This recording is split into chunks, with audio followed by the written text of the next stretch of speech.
Breann McGregor.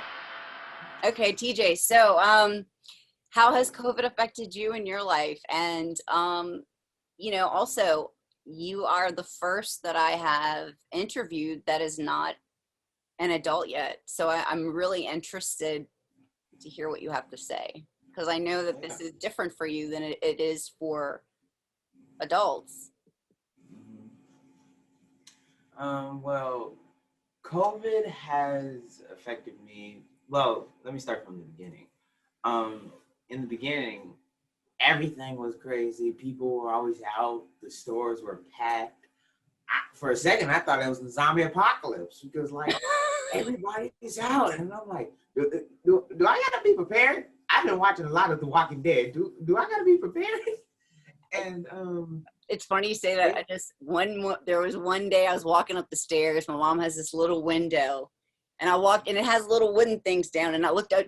I lifted it up, and I looked out the window because it was like dead silence. No one's walking, and I'm just waiting for someone to, like, from The Walking Dead to be like, "Argh!" And I'm like I shut. And I ran up the stairs, like, scared myself just by looking out. Because I'm like, oh my god, this is so weird.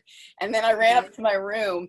Meanwhile, it's funny that you said that, because I still looked out the window thinking, like, any moment a zombie is just going to slam this door and I'm going to be like, oh, like, I ran. It was scared the shit out of me. Yeah. Go ahead. Oh, okay. But yeah, I thought it was going to be a zombie apocalypse at one moment. But in the beginning for school, they said that the kids don't have to go to school and everything was finished. Like, we didn't have to go into school. We didn't have to do classes. And so I was like, oh, that's great. We get an early summer. And in the beginning, I thought it would be fun to just be able to stay at home, do nothing. But then over time, it got more and more boring because, like, I couldn't go out to see my friends. I couldn't hang out with any of my friends. And I know if COVID-19 didn't happen, I know I would have been hanging out with my friends more and doing a lot more things with my family.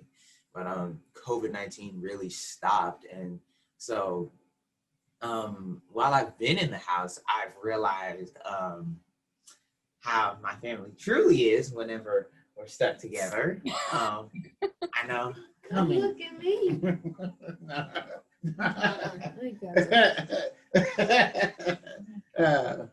Yeah, bang, bang, bang. No. Did you go into school, or were you doing school virtually? I was doing school virtually, but they said that we had to stop it. Wow. It's still affected. But it really just slowed down, and even as far as the acting, it slowed down tremendously. We probably have only had, we've only gone out to auditions a few times over this quarantine for the past 7 months, maybe. Yeah, it hasn't been a lot. No. Initially, in the beginning, when this started and it halted it, when were you allowed to go back to auditioning? Like, when did they allow that to go back? Maybe around June-ish, like June. Oh wow! But it was barely anything. Like, maybe you would get an audition once every other month, and it was just one. Maybe you would have to self-tape it at your house, and either you would have to do it on your phone or computer or something like that. But for us, we have a camera and professional equipment already just to be equipped, because we're actors, of course. And so we knew that, oh, what if we have to record in our house? We got everything prepared. We're great. Everything's going to come out great. Right. Is that something that you actually like doing now? Like, do you like having, if you were to choose between going into an audition and doing it at home, do you prefer one over the other? Is there an advantage to one over the other? Or I would say doing it at home is better, because if you mess up, of course you could just do it again. Plus, you can also see your take to see if everything's right. Oh, if you like that or if you didn't like that. Because in the audition room, when you go out, you only get one chance. So you have to get everything right. You got to hit every single point. And if you don't, you can maybe ask. Well, no, you can't ask, oh, can I redo it? And they'll be like, yeah, sure. But then they also might give you notes. And so you have to reiterate that into your head. So if I do a character's voice in a squeaky voice, they might say, okay, do it again, but now do it in a deeper voice. but it's like, I never prepared that. So I have to real quick think of a way to do it in a deep voice and then do it. And Right. I have to hope that they like it. Right. Whereas when you're at home, you can watch it. Hey, I can tweak it a little bit better. I can do this better. Whereas, as you're saying, when you're there, they're taking like little mental notes of like, okay, I mean, that kind of, okay. So yeah. And as far as friends, have you been able to get together in the beginning? I know that they were limiting to, I don't know if it was always 10. I don't know how it is in LA. I know here it started off with like just 10 people or whatnot. But were you able to have friends come over? Were you able to go to their house, and were they comfortable with it? And have you seen changes in your friends?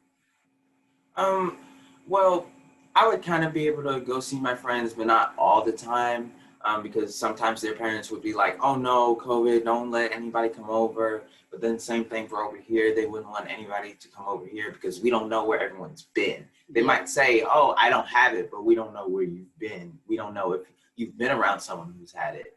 But it's been very limited to being able to see my friends. So usually we just talk over the phone or do FaceTime, or we play video games together in order to stay connected, because, you know, of course we can't go out, but I do know that if this COVID-19 wasn't happening, then we would most likely be going everywhere together. Yeah, right. I know. I did see you guys out peacefully protesting. Can you share your experience with that? I mean, I find I just I saw that and I was just like, I wonder what that is like at your age to experience this.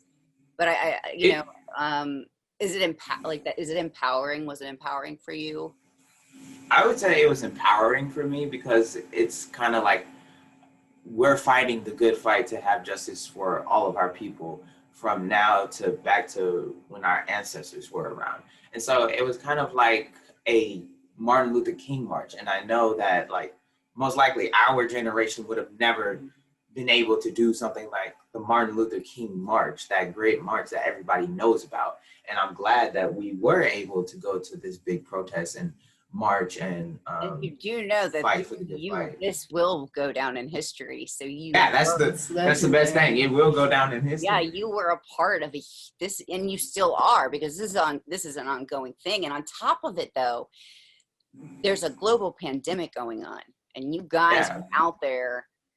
You know, you're maintaining your safety, but you are also not allowing this to silence you. And I find that very powerful, because it shows how resilient you guys are as a culture, and how you stick up with, you know, you support each other regardless if you know them or not. And I really admire that about the African American community, that despite COVID and the fears that they try, which there are things that we need to be mindful of for our protection, but I do notice that they try to instill fear in people, which creates this something that's supposed to be peaceful and there's good intent, but by that, someone trying to instill fear will get those with the intent of just going out and abusing it.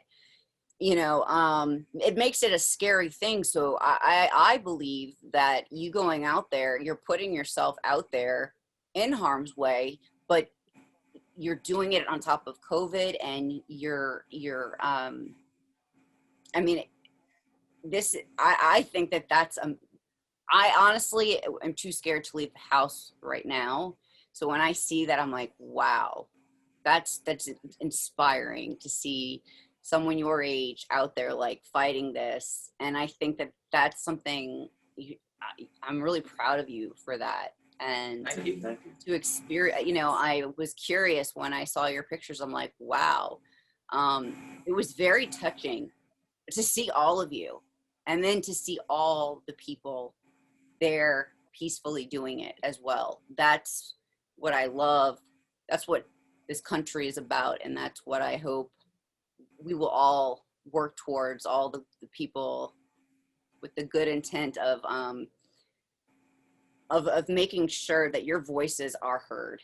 And so I will say that this is definitely going to go down in history. I mean, Martin Luther King is history, but this too, there's a global pandemic going on. And not only that, you guys are in LA.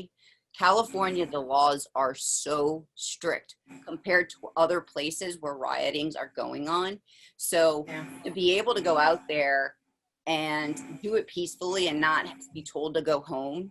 And I think that you guys are in a lot, it's a harder situation because the government over there is, you got fires going on. I mean, it's just it's not just COVID.